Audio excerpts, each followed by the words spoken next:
Before the presentation, does everyone have my PDF files, which I uploaded at the chat section? I have uploaded 2 files. One of them is entitled Kato, Obelos, and Asteriskos, and the other is Kato Appendix. And I'm going to share the first one, the manuscript itself, and so you don't have to worry about it. But I recommend you to download the appendix one so that you can refer to it when necessary. Okay, so let me share the manuscript.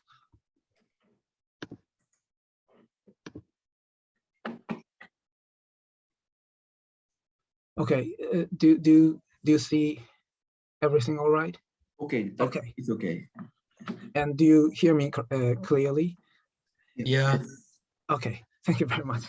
Okay, so my name is Teppei Kato, and the title of my presentation is Obelos and Asteriskos, Ancient Textual Criticism of the Bible as a Canonical Text. The introduction.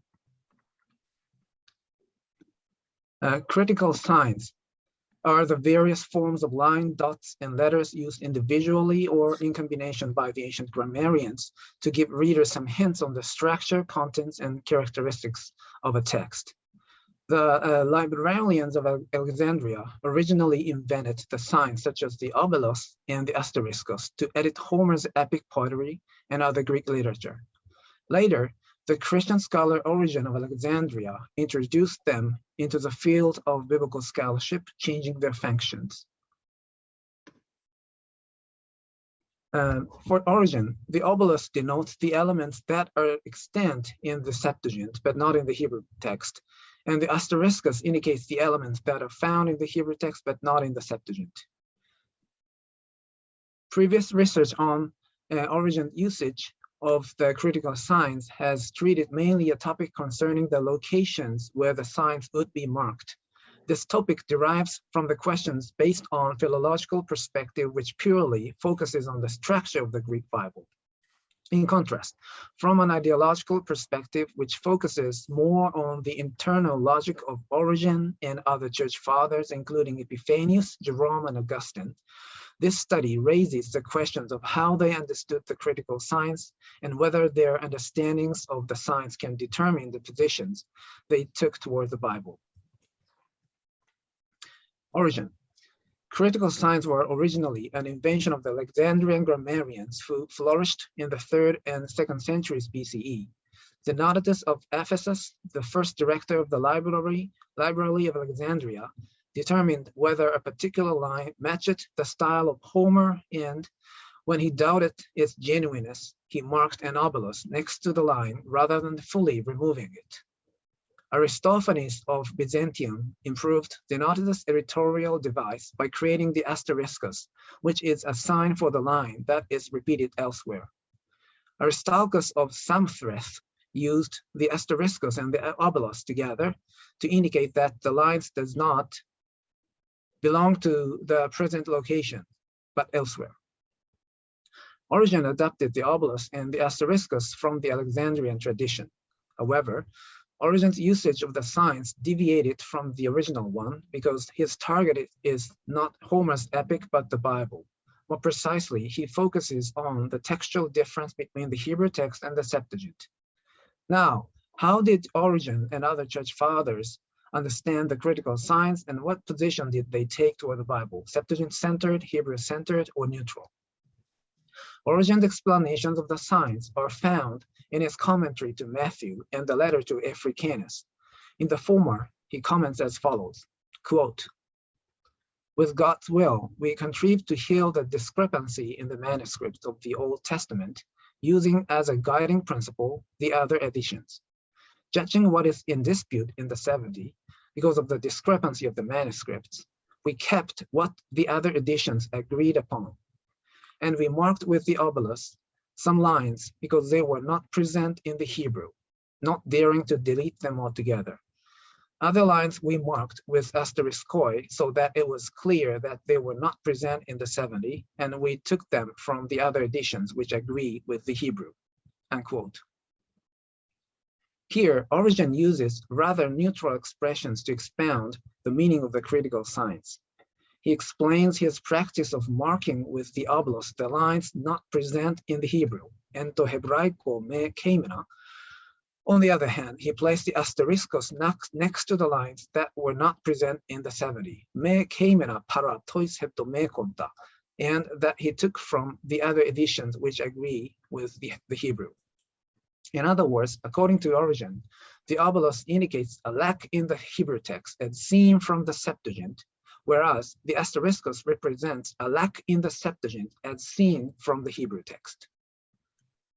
Origen's point of departure in using the obelos is undoubtedly the Septuagint, because what is lacking in the Hebrew text only becomes clear from the vantage point of the text for comparison, namely the Septuagint. The same is true with the asteriskos. Since he sees the asterisked lines as a lack in the Septuagint, his point of departure is the Hebrew text in this case. It is also noteworthy that Origen almost equates the Hebrew text with the other editions, such as the translations of Aquila, Symmachus, and Theodotion, as he called them as the other editions which agree with the Hebrew. Since these editions are known to be much closer to the Hebrew text than the Septuagint, and since Origen was not sufficiently familiar with Hebrew, he employed the editions as a criterion in judging the variants found in the Septuagint. In sum, in the commentary on Matthew, Origen neutrally maintains a viewpoint of minuses by switching his point of departure. If necessary, please take a look at the appendix file so that you can see the clear distinction. Okay, in the letter to Africanus, on the other hand, Origen elucidates his usage of the critical signs. Quote, again, in Genesis, the words "God saw that it was good" when the firmament was made are not found in the Hebrews, and there is no small dispute among them about this. And other instances are to be found in Genesis, which we marked for the sake of distinction, with the sign the Greek calls the obelos, as on the other hand, I marked with the asteriskos those passages which are present in the Hebrew but are not found in other texts. As for the Genesis verse, please take a look at the footnote. Kai ekalesen hotheos to steroma uranon. And we have here Kai Aiden hotheos hoti kalon, but here in Hebrew we have nothing like that. By Krai Elohim kiash shamayim, and we have no Vayal Elohim kitov passage. So I added obelos here, and also the metabolos over here. Okay, to explain the obelos, Origen takes exactly the same position as he did in the commentary on Matthew by describing it as a sign for the lines that are not found in the Hebrews, but parhevraios ukherisketai, or a lack in the Hebrew text. Here, his point of departure for comparison is the Septuagint, because changes in the Hebrew text become distinct when they are seen from the Septuagint. Origen's explanation of the asteriskos is, on the other hand, somewhat different from that in the commentary on Matthew. In the commentary on Matthew, the asteriskos is considered a sign for elements lacking in the Septuagint, whereas in the letter to Africanus, it means the elements that are present in the Hebrew but are not found in our text. Tois keimenos men ento hebraiko paremin de me heriskomenos. In other words, his elucidation of the asteriskos in the letter to Africanus is neutral, focusing not only on a lack in the Septuagint as seen from the Hebrew text, but also an excess in the Hebrew text as seen from the Septuagint. Again, please see the appendix if necessary. Another notable point in the letter to Africanus is that Origen defined the Septuagint as our text. This indicates that his approach toward the Bible is definitely Septuagint-centered, even though his approach toward the asteriskos seems to be neutral at a first glance. Origen's interest in the Hebrew text is actually restrictive because he paid attention to the Hebrew text only where it is possible to heal iasastai, the textual errors in the Septuagint, by reference to the Hebrew. As seen above, Origen occasionally explained the two signs in a neutral way, as in the commentary on Matthew, but other times he clearly favored the Septuagint, as in the letter to Africanus. This is because his basic stance toward the Bible is ultimately Septuagint-centered. Then how did Origen's followers, Epiphanius of Cyprus, Jerome of Stridon, and Augustine of Hippo, understand the critical signs, and what position did they take toward the Bible? Epiphanius. Epiphanius of Cyprus, Bishop of Constantia on Cyprus from 367 to 403, flourished as the author of a series of dogmatic treatises against various heresies, including Origen. In his On Weights and Measures, a compendium of ancient information of the Bible, Epiphanius gives a detailed explanation about Origen's exemplar and the critical signs used in it. Epiphanius described the Asteriskos as follows, quote, "The Asteriskos is this, and wherever used, it indicates that the word used occurs in the Hebrew and occurs in Aquila and Symmachus, and rarely also in Theodosia. But the 72 translators passed it by and did not translate it, because such words were repetitious and superfluous to read," unquote. One might at first think that Epiphanius' explanation of the Asteriskos is neutral, as he states that the sign indicates the line that occurs in the Hebrew and to Hebraico casetai, and that the 72 translators passed it by and did not translate it. Hoide hebdome conta duo hermeneutai, parekan kai uch hermeneusan. If we take this statement literally, it follows that the Asteriskos means a sign for an excess in the Hebrew text as seen from the Septuagint, and at the same time, a lack in the Septuagint as seen from the Hebrew text. What deserves special notice here, however, is the final comment in which he characterizes the asterisked words as repetitious and superfluous to read. Hos dissologumenon ton toiuton logion, kai hosek perisu anaginos komenon. In other words, he in fact puts more emphasis on the excess in the Hebrew text as seen from the Septuagint than that of a deficit in the Septuagint as seen from the Hebrew text. This view of the difference of the Hebrew text from the Septuagint as redundant demonstrates that he has ultimately adopted the Septuagint as his point of departure. Accordingly, it is safe to conclude that Epiphanius' position toward the Bible is basically Septuagint-centered, much as in Origen's letter to Africanus, as the appendix. In addition, Epiphanius and Origen are in agreement in identifying the Hebrew text with the translations of Aquila, Symmachus, and occasionally Theodotion.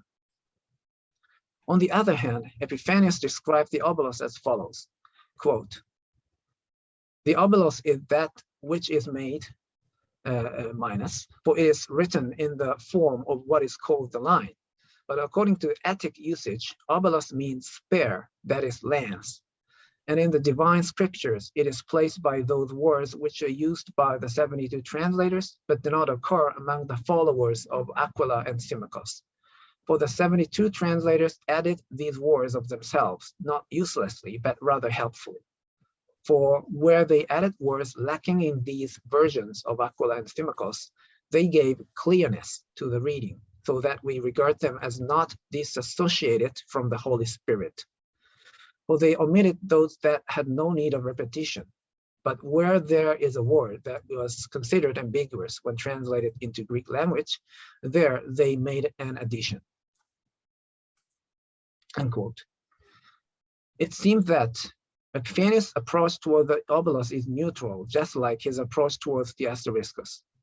Since the meaning of the obelized elements is explained as the words which are used by the 72 translators but do not occur among the followers of Aquila or Symmachus. Tais lexesi tais paramentois hebdome conta dio hermeneutais keimenais, paradetois peri Aquilan kai Symmachon me empheromenais. Epiphanius certainly considers the Obelos as a sign that features an excess in the Septuagint and a lack in the translation of Aquila and Symmachus, namely the Hebrew text. In other words, Epiphanius here fixes his point of departure as the Septuagint, from which he understands the Obelos as a sign denoting a lack in the Hebrew text, and the Asteriskos as a sign dedicated to an excess in the Hebrew text. This is essentially the Septuagint-centered position. In other words, Epiphanius has the same point of departure as Origen does in the letter to Africanus, even though their ways of describing the sign are slightly different. Although Epiphanius was a harsh and unmerciful critic of Origen's theological scholarship, he allied himself with Origen when it comes to biblical scholarship, sharing the Septuagint-centered understanding of the Bible. Jerome. Since the year 382, when Jerome accompanied Epiphanius to Rome as his Latin interpreter, they remained good friends both personally and politically. Accordingly, at the outbreak of the so-called Origenist controversy, which is the anti-Origenian campaign led by Epiphanius, Jerome immediately decided to support his friend. Although forming with Epiphanius a united front against Origen's heretical theology, Jerome's interpretation of the critical signs and his position toward the Bible presents the exact opposite approach to that of Epiphanius. Out of many prefaces of the Vulgate in which Jerome refers to the critical signs many times, the preface to the Chronicles, Juxta Hebraios, is the best example. Quote, and certainly, Origen not only composed the manuscripts of 4 editions writing single words in a straight line, so that one person will be immediately shown disagreeing, while the others agree with each other. And what is of greater audacity, mixed the edition of Theodosian into the edition of the 70, making those which were less by Asteriskos and those which seems to be added superfluously by Virgils, end quote. Jerome first clarifies the system of the so-called tetrapla, a multi-columned Bible like the hexapla, albeit without the Hebrew text and its Greek transliteration. Then he moves on to the functions of the critical signs, which reflects his own understanding, not Origen's. According to Jerome, Origen marked with the Asteriskos those which were less, quae minus fuerint, in the Septuagint, and audaciously filled the deficiency with the translation of Theodotium, whereas he added a Virgil, that is the Obelos, to those which seems to be added superfluously, quae expelfluo videantur ad posita. Although Jerome does not specify what Origen compared with the Septuagint in using the critical signs, he undoubtedly considers it to be the Hebrew text, which he equates with the translation of Theodotion. In other words, for Jerome, the Obelos indicates an excess in the excess in the Septuagint, and the Asteriskos a lack in the Septuagint, both as seen from the Hebrew text as his point of departure. As seen above, Jerome's explanation of the critical signs clearly shows his Hebrew-centered positions. This is based on Jerome's special concept of the Hebraica Veritas, Hebrew truth, or his appreciation for the Hebrew text as well as for his translations made from Hebrew. Jerome's understanding of the Asteriskos is especially noteworthy because he describes it as a sign of deficiency in the Septuagint, those which were less, as opposed to the Septuagint-centered Epiphanius, according to whom the very same sign illustrates a superfluity in the Hebrew, repetitious and superfluous read. And now, Augustine. Around 394 or 95, when Jerome got involved in the Origenist controversy and suffered from a nerve-wracking experience, Augustine sent him the first letter of their famous correspondence. Augustine, a young speculative philosopher, wanted to interrogate the positivist biblical scholar Jerome on the philological aspects of the Bible.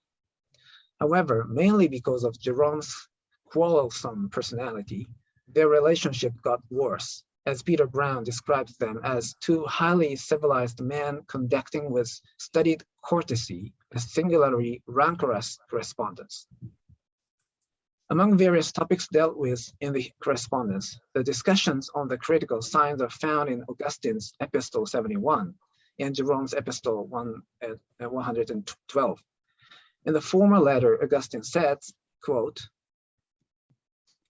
"You had translated the book of Job from the Hebrew, although we already have a translation into Latin of that prophet, which you made from the Greek text. In the first version, which means in the version translated from the Greek text, you used the asteriskoi to mark those passages which are found in the Hebrew text but are missing from the Greek, and the obeloi to indicate the passages to be found in the Greek text but not in the Hebrew, end quote. Augustine's explanation of the critical signs is quite neutral. He interprets the asteriskos as a sign which marks the passages found in the Hebrew and at the same time are missing from the Greek. Namely, the asteriskos means, according to Augustine, an excess in the Hebrew text as seen from the Septuagint, and a lack in the Septuagint as seen from the Hebrew text. On the other hand, the obelos, which indicates the passages to be found in the Greek but not in the Hebrew, qua in Graiko inveniuntur et in Hebraio non sunt, namely an excess in the Septuagint and a lack in the Hebrew text. He thus takes both the Septuagint and the Hebrew text as his points of departure respectively. In other words, to explain the meaning of the critical signs, Augustine fairly covers every possible combination of pluses and minuses. In the subsequent part of the letter, however, Augustine clearly reveals his preference for the Septuagint, saying, "To be honest, I would prefer you to translate the canonical books of scripture for us from the Greek text, which is known as the 70. Therefore, it is reasonable to say that Augustine's position toward the Bible at this point is Septuagint-centered after all, even if his explanation of the critical signs seems to be neutral at a first glance. Augustine himself discusses the functions of the critical signs again in his later work, The City of God. In the magnum opus, however, Augustine's understanding of the Bible becomes more sophisticated, mature, and fair as he clearly accepts not only the authority of the Septuagint, but also that of the Hebrew text. Augustine claimed that the one same Spirit of God sometimes sets things through the 70 translators, at other times through the prophets of the Hebrew Bible, and at still other times through both. After his explanation of the critical signs, which is as neutral as in Epistle 71, Augustine says, quote, "If, as it is necessarily, we observe nothing else in these writings except that which the Spirit of God said through human, the Spirit of God was unwilling to say these things through the translators, but through those prophets, whatever is in the Hebrew codices, and not among the 70 translators. Conversely, the same Spirit preferred to say these things through the translators than through the prophets, whatever is among the 70, but not in the Hebrew codices, thus showing both they were the prophets. For in this way, the Spirit said, on the one hand, different things through Isaiah, through Jeremiah, and through different prophets, or on the other hand, the same things through this prophet and that prophet in a different way, as it wanted. Furthermore, whatever found in both texts, the one and the same Spirit wanted to say through both, but in such a way, the prophets proceeded in prophesying, but the translators followed in interpreting them prophetically." End quote. Here, Augustine provides 3 cases concerning the pluses and minuses between the Hebrew text and the Septuagint. First, the elements indicating an excess in the Hebrew text and a lack in the Septuagint, quid est in Hebraeis codicibus et non est apud interpretis Septuaginta, are the asterisked elements that the Spirit of God says not through the translators, but the prophets. Second, the elements denoting an excess in the Septuagint and a lack in the Hebrew text, quid vero est apud Septuaginta in Hebraeis autem codicibus non est, are the obelized elements that the same Spirit says through the translators, but not the prophets. And third, the elements found in both texts, apud utrosque invenitur, indicate that the Spirit said the same thing in 2 different periods in 2 different ways. It is noteworthy that Augustine finds neither real omission nor real addition in the text of these 3 cases above. Rather, according to Augustine, the Hebrew text and the Septuagint say the same thing in different ways. The words in the 3 cases above are equally authoritative because all of them derive from the Spirit of God. In other words, Augustine considers that the Spirit of God appears both in the Septuagint and the Hebrew text as double revelation. Thus, Augustine was trying to solve the philological argument concerning the pluses and minuses between the Hebrew text and the Septuagint, which had begun with Origen and had been continued by Epiphanius and Jerome, and he has finally reached this theological but balanced conclusion. Conclusion. The present study clarified four of the Church Fathers' understanding of the critical science and their position toward the Bible.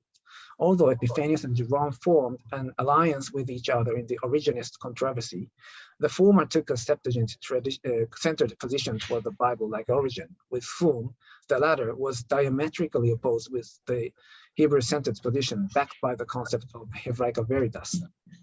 Jerome's younger opponent Augustine at first took the Septuagint-centered position, although his understanding of the critical science was neutral. However, the more his thought is deepened, the more neutral overall position he took with the theological idea that there are neither real additions nor real omissions between the Hebrew text and the Septuagint. In conclusion, the Church Fathers' understanding of the critical science sometimes directly corresponds